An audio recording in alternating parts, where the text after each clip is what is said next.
एक किसान गौतम बुद्ध के पास आता है। बुद्ध से कहता है, बुद्ध, मैं एक किसान हूं। मैं जब खेती करता हूं तो मेरी फसल कभी बर्बाद हो जाती तो कभी घास फूस हो जाती। मुझे कुछ ऐसा उपाय बताइए ताकि मेरी फसल जरूरत से ज्यादा हो, मेरा धान जरूरत से ज्यादा हो। तो बुद्ध उसे कहते हैं, तुम ऐसा करो, जो सामने वाली पर्वत दिख रही तुम उस पर चढ़ जाओ। तुम्हारे प्रश्नों के उत्तर तुम्हें वहीं मिलेंगे। किसान बुद्ध की बात सुनकर पर्वत की ओर निकलता है। जब वो पर्वत पर चढ़ता है तो वहां उसे एक बौद्ध भिक्षु दिखे जो ध्यान में मग्न थे।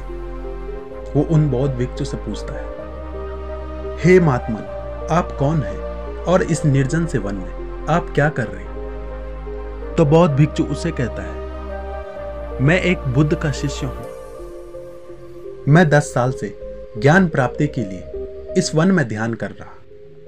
अब किसान फौरन बुद्ध के पास आता है। बुद्ध से कहता है, बुद्ध, मैं कुछ समझा नहीं, आप क्या कहना चाहते थे? तो बुद्ध उसे कहते हैं, तुम जब फसल बोते तो तुम्हारे मन में कई सारे प्रश्न उत्पन्न हो जाते, जिसके कारण तुम ये सोचते कि तुम्हारी फसल कैसी होगी या ना होगी। यही तमाम सवाल तुम्हारे मन में घूमने लग जाते।